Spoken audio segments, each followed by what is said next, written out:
Tonight on CFTK-TV News, critics call for a public inquiry into safe supply. Threats to Canada's sovereignty have trickle-down effects, and our latest CIHL update on the Terrace River Kings. Northwest BC's only television news team. We are CFTK-TV News. Hello, and thanks for joining us on this Friday, February 21st, 2025. I'm Jaylene Matthews. We begin tonight with our news local to the Northwest.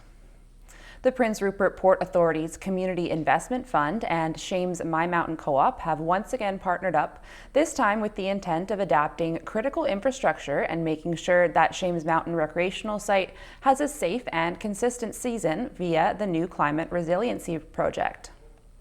This project will help the mountain mitigate the impacts of warmer and wetter winters that have been predicted by several different long-term forecasts for the general region. This means that the PRPA has now spent a total of $521,000 on Shames Mountain related projects. For our Nisga'a friends, today marks day one of a two-day festival. Hobiye is the Nisga'a New Year and celebrates the arrival of the first traditional harvest and the Nisga'a people's renewed connection to the land. The Nisga'a Tsamix Vancouver Society said that the Hobiye is a time to honor ancestors, celebrate identity, and pass down traditions. They say just as the crescent moon signals abundance, Hobiye represents renewal, unity, and strength. In the Northwest, a large celebration that's open to all is taking place in Nuayanch today and tomorrow. Attendees can expect an abundance of dance, culture, drumming, and food. And the Terrace River Kings will hit the ice soon for the first time in over 3 weeks and are ready to start their journey to the Cameron Kerr Cup for the third time in the last 4 seasons. Here's Damien Smith from CFTK-TV with a semi-final preview. Well, it's been a little while since the Terrace River Kings took to the ice. That's because the team got a buy-in into the semifinals for the Central Interior Hockey League playoffs. And with an organization high of a 16-2-0 record, they will look to continue that success up against the Hazelton Wolverines. Now these three teams have played each other 3 times in the regular season. Back in late September was the home opener for the River Kings. They came out with a win against the Wolverines, and then they beat them again in the middle of the season. And in the final game of the regular season for the River Kings, they came out with a 7-3 loss against the Wolverines, and that was actually the last game they played against them.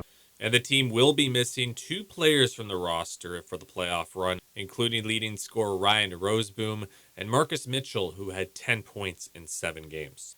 And despite that, the team has been in this situation before. Not ideal, obviously, but you look at our roster last year, and Ryan was away in Australia, so we didn't have Ryan for our playoff run last year. And then Marcus also got hurt last year in the finals, so it's just a matter of someone else stepping up on our team. We have good depth, and injuries happen. Every team goes through that, and so we're just looking at game one, and I know the boys will be ready.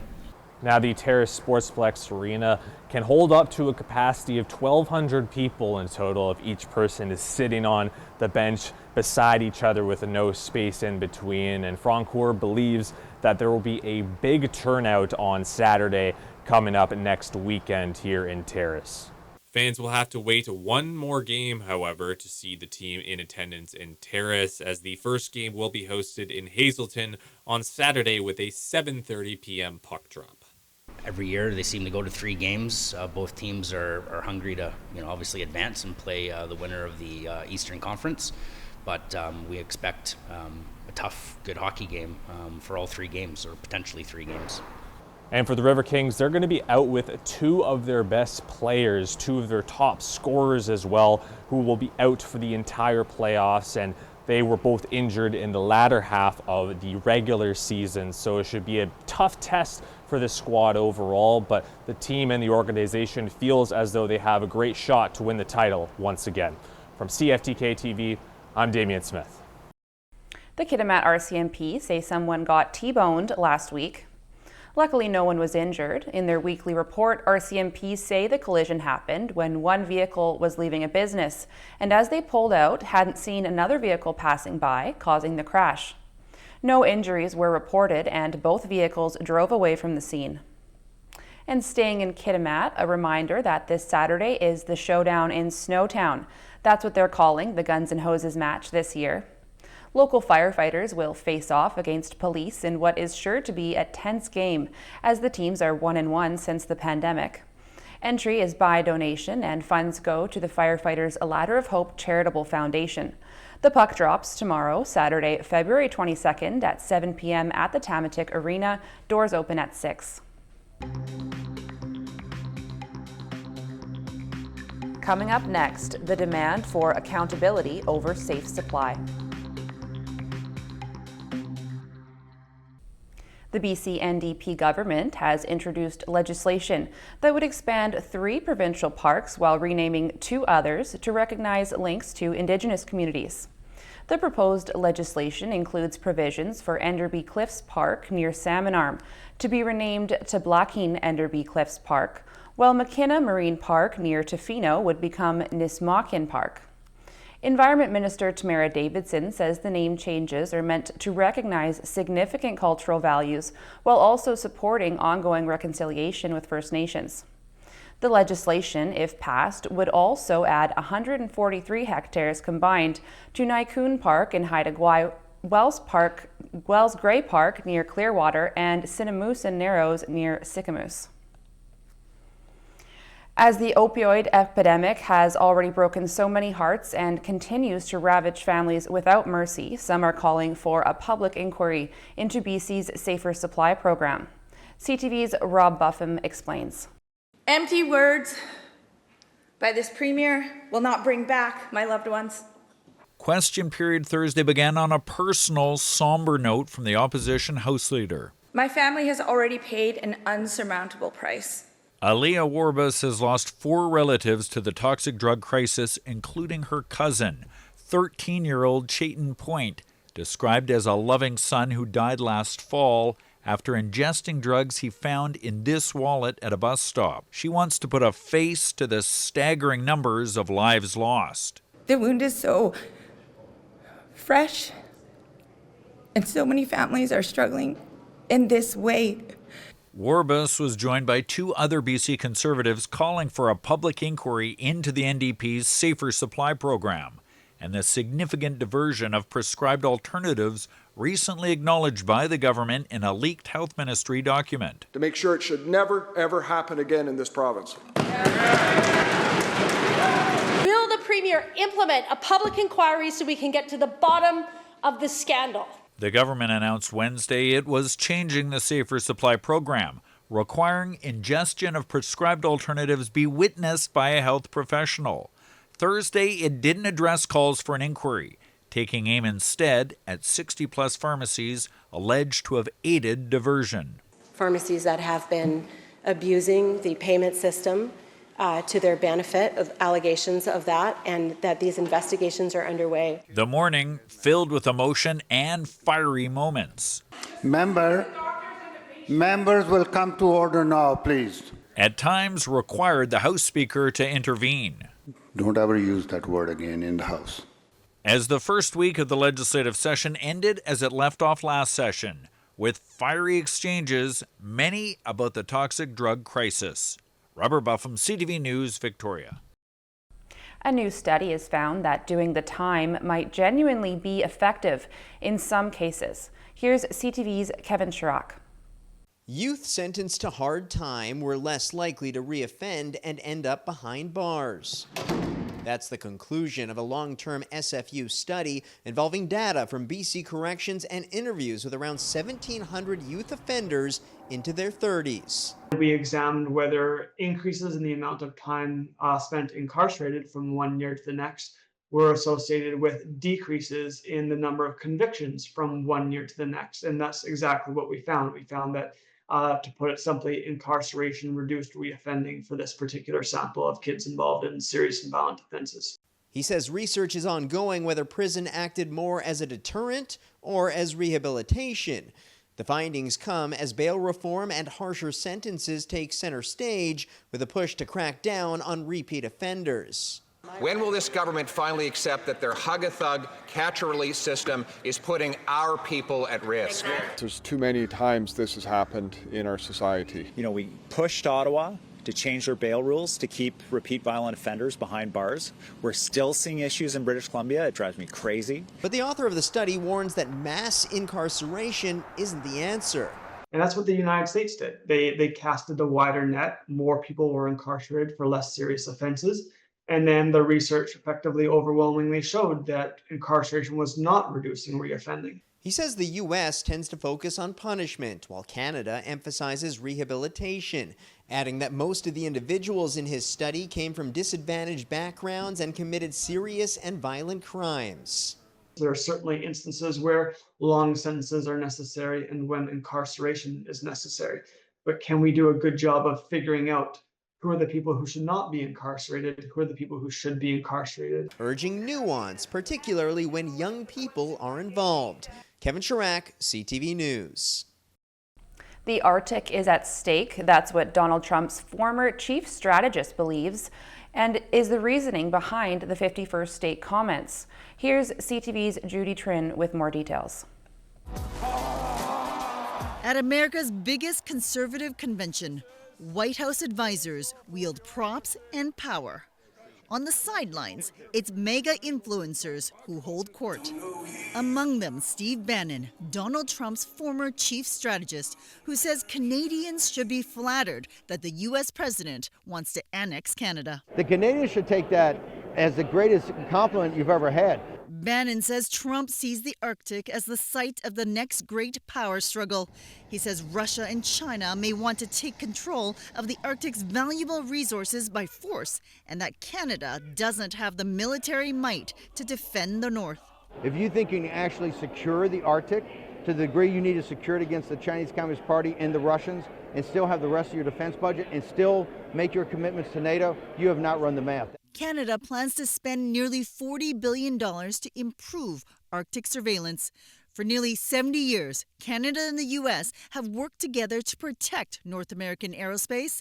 This former top soldier says the partnership is working. Let's strengthen NORAD to strengthen surveillance and defense of the Canadian and American North together in partnership, as we always have before. Why would we have to become the 51st state to do that? Bannon was pardoned by the president after being convicted of contempt of Congress. He says there's no stopping the tariffs and that Trump wants to take control of Canada while he's president. There's a lot of us right now trying to figure out the capability and possibility of him running for re-election in 28, whether the Constitution really prohibits it or not. But I think right now we have to work on the working theory that there's 4 years. On Friday, at least 2 Canadian premiers will return to Washington, this time to meet with state governors. Last week, all 13 premiers were in D.C. to meet with officials at the White House. They wanted to use a charm offensive to stave off tariffs, but the effort fell flat. Judy Trin, CTV News. Turning to the weather, keep your raincoats handy as the wetness continues across the northwest and temperatures remain above zero. Tonight on the north coast, temperatures are expected to sit around 6 degrees with about 20 millimeters of rain expected and some winds gusting to 50, except gusting to 70 over exposed coastal sections. Over the next few days on the north coast, the rain will stick around and temperatures will climb slightly, peaking at 9 degrees on Sunday. Overnight lows looking in the 3 to 6 degree range. Tonight in the Terrace-Kitimat area, expect about 10 to 15 millimeters of rain with mild winds and a low of +2.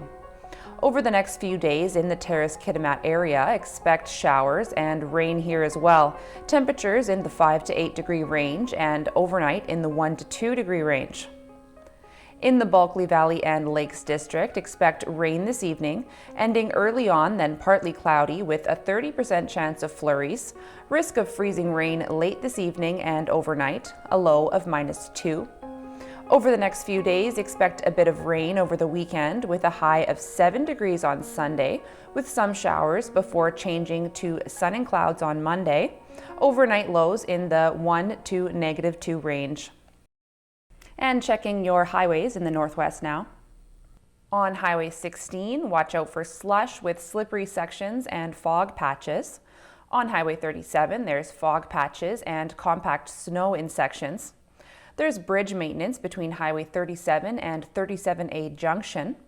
Also on Highway 37A, the road will be closed overnight on Friday until 3 a.m. for an oversized load move. There's also compact snow on 37A. On Highway 118, there's slippery section. On the Nishka Highway, watch for fog patches, and on Telegraph Creek Road, there's slippery sections. And this is what the roads were looking like from the view of the province's highway cams this afternoon.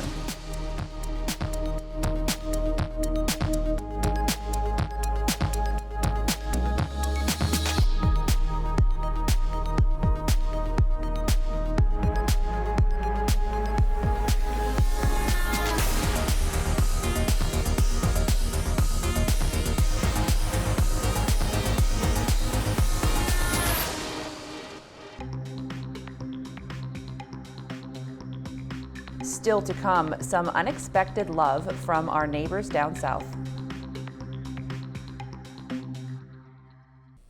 Donald Trump's continual threats to Canada's sovereignty continue to have trickle-down effects throughout the nation. Here's CTV's Kevin Green.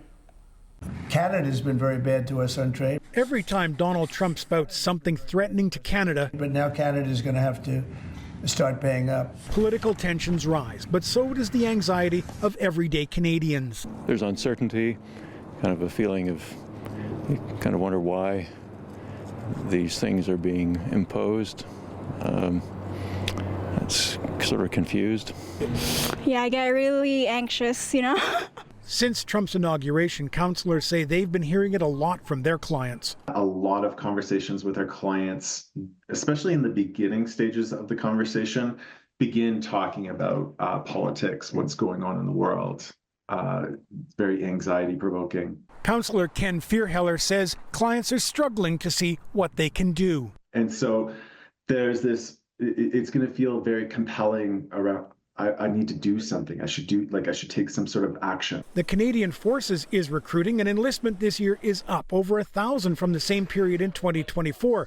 While the forces say they can't attribute that to U.S.-Canada tensions, this graph showing Google searches for how to join the Canadian military started spiking almost the day Trump was sworn in. The fact that there's an uptick right now doesn't surprise me in the least. Military historian Rob Hubert says Canada's history is one of patriotism in the face of threat, and a surge in military enlistment right now is to be expected. The driving feature is, of course, is that there is a growing realization that Canada may in fact be at risk, and that always creates an outsurge of patriotism. That patriotism hasn't manifested in Canadians preparing individually to take up arms. Gun store owners tell CTV they've not seen a noticeable rise in firearms purchases.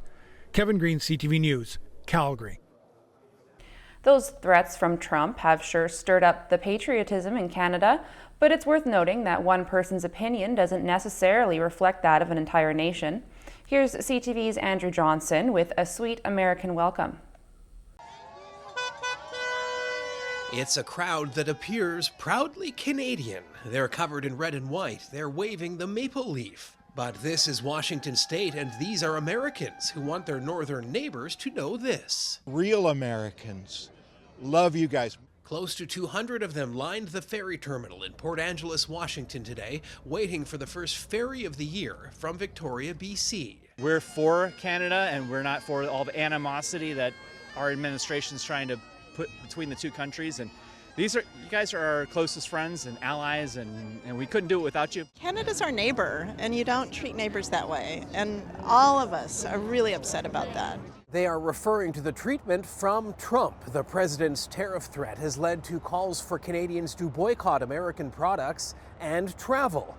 Bad news for border towns like this one. A lot of small businesses are going to be going out of business, and we're going to have vacant storefronts, and we don't want to see that. The Canadian dip, also fueled by the low dollar, has already begun. New numbers from Washington State show southbound traffic at BC border crossings in February is down between 20 and 40%. We understand those strong feelings exist, and we hope that, this is just a chaotic moment that is going to pass. With limited ability to affect decisions at a federal level, this town is doing what it can to let these Canadian visitors know they're valued, a message that left many moved. It's so heartwarming, and I just appreciate all these people taking the time. It's very emotional. Andrew Johnson, CTV News, Port Angeles, Washington.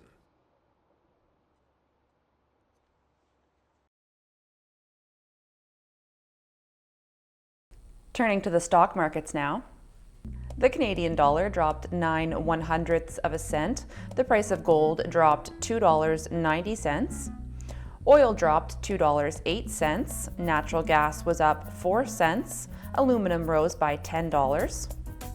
In Toronto, the TSX dropped 367 points. The Venture Index fell by 9. In New York, the Nasdaq dropped 438 points, and the Dow Jones fell by about 749. Still ahead, robotics students prep for competition. Connor McDavid scored in overtime as Canada defeated the United States 3-2 in the riveting Four Nations final face-off yesterday. The Edmonton Oilers captain took a pass from Mitch Marner in front and scored to set off some wild celebrations. Here's what McDavid had to say about the win. Here in Boston against the Americans, that means the world. Obviously, you can see how happy our group is. It means a lot to us, too. This was a heck of a lot more than just a little tournament. The thrilling world of robotics is actually, in some iterations, a competitive team sport. CTV's Kevin Fleming got to meet with a top-tier team working on qualifying for their next championship. He's a veteran on the team with 3 years under his belt. Now Elias Jahure is one of the drivers for Team 4421 Forge Robotics. Jahure says at the beginning of January, teams found out the tasks their robots have to complete for this year's competitions. From there, everyone goes full intensity and is just trying to build up the robot as best as they can. So there's a lot of manufacturing, a lot of CAD being built, a lot of prototyping just to create the bot that can perform the best for us. It's a timed competition. It's very much like a sporting event. And this robot has an elevator, and it can lift up to place the coral on all 4 levels of this reef. Katia Nestor is working on the CNC machine to make lightweight parts for the robot because it can't weigh much more than 50 kilograms. I like to see the interplay of all of the different things you can do in robotics. And then there's just, for example, there's the design side of things, and then there's manufacturing, and then there's programming. And I have a little bit of expertise in each of these areas. There are just over 30 students on the robotics team and a number of mentors. In addition to building a working robot, the students learn marketing and fundraising. They also earn points by making a difference in their community. So there's the Impact Award, and what we're doing is we're making sure that we've documented all the things that qualify towards impact, like helping other teams, starting teams. We did a veterans food drive. Andre Razdijic is in grade 9 and new to the team, but will travel to the upcoming Vancouver and Las Vegas regional competitions. I'm helping a lot with the electrical, and I'm always just there to give an extra hand. I'm not really designated to any certain job, as they really just want me to watch and learn. Everyone's hoping that if all goes well, they'll qualify for the Worlds in April. Kevin Fleming, CTV News, Calgary. That's our news for now. Hope you have a great weekend. Thanks for watching.